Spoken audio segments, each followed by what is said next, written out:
आदरणीय आदित्य ठाकरे जी का, संजय रावत जी का, प्रियंका जी का, अरविंद सावंत जी का जो लीडर ऑफ लोकसभा है, और उद्धव बाला साहब ठाकरे शिवसेना के सभी माननीय सांसदों का हृदय से आभारी हूँ कि आज वो अरविंद केजरीवाल जी से मुलाकात करने के लिए आए थे।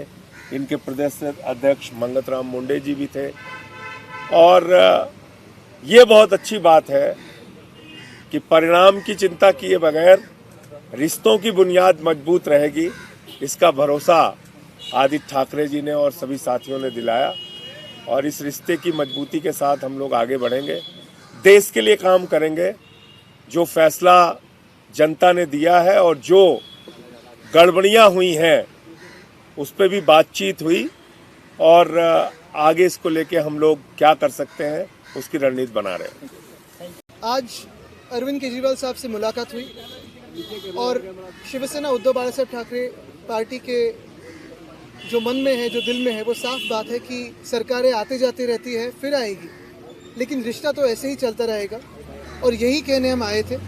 उन्होंने जो पिछले 10 सालों में दिल्ली में जो काम किया है वो सारी जनता जानती है। ये जो चुनाव हुआ उसमें चुनाव का बहुत बड़ा हाथ था, आशीर्वाद था, और भाजपा ने चुनाव आयोग के तो आभार मानने ही ज़रूरी है।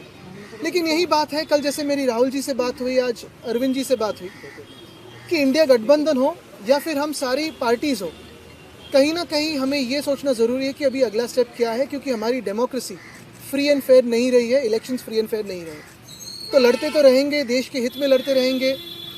आपकी आवाज़ हो, मीडिया की आवाज़ हो, जनता की आवाज़ हो तो उठाते रहेंगे, और जो भी देश के अच्छे का हो, सड़क पे उतरना हो, लड़ना हो तो लड़ते रहेंगे। बस यही था।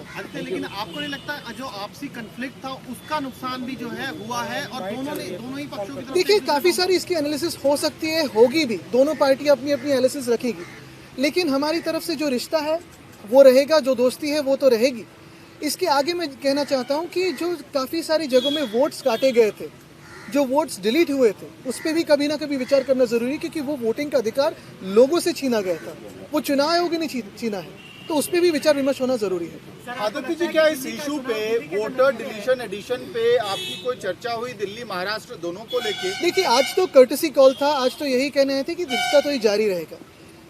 जाहिर सी बात है, स्वाभाविक है कि जब हम मिलते हैं तो इस बातों पे चर्चा होती है। इसके पहले भी फ़ोन पे भी हुई थी, अभी जो फ़ोन टैपिंग करते हैं वो तो सुनते ही होंगे, तो उनको पता भी होगा कि हम शायद क्या बात कर रहे हैं।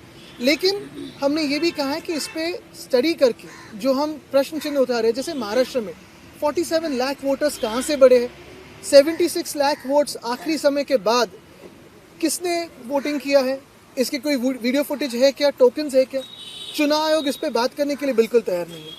और ये सारी बातें अगर आप देखें तो हरियाणा हो, उड़ीसा हो, दिल्ली हो, मध्य प्रदेश हो, महाराष्ट्र हो, सारी जगह कॉमन है, ये एक पैटर्न दिखने लगा है। तो हमारे देश में आज फ्री एंड फेयर इलेक्शंस होते नहीं है, इसी का ये सबूत है। सर, कैसे टैकल करेंगे इस सिचुएशन को? अगर आप आरोप इलेक्शन कमीशन पे लगा रहे हैं तो फिर टैकल कैसे करेंगे, क्योंकि वही मेन बॉडी है? तो टैकल करने के लिए तो हम साथ में हैं और लड़ेंगे, क्योंकि ये देश हित की बात है। देखिए, कोई भी चुनाव जीत सकता है, हार सकता है, जीत भी सकता है वापस उसके बाद में, लेकिन फ्री एंड फेयर इलेक्शंस होना जरूरी है। अभी कई चुनाव आने वाले हैं, निगम के कई चुनाव, हरियाणा में आम आदमी पार्टी लड़ रही है, आप लोग लड़ रहे हैं, क्या इसे लेकर कोई स्ट्रेटजी? बिल्कुल लड़ते रहेंगे और अपनी अपनी स्ट्रेटजी सुधारते रहेंगे। वोट कटिंग क्या? देखिए, ये चुनाव आयोग के साथ हम चेस का गेम खेल रहे हैं, वो कोई एक तरीका अपना रहे तो हमें उसका एक उत्तर देना पड़ेगा, तो वो खेलते रहेंगे।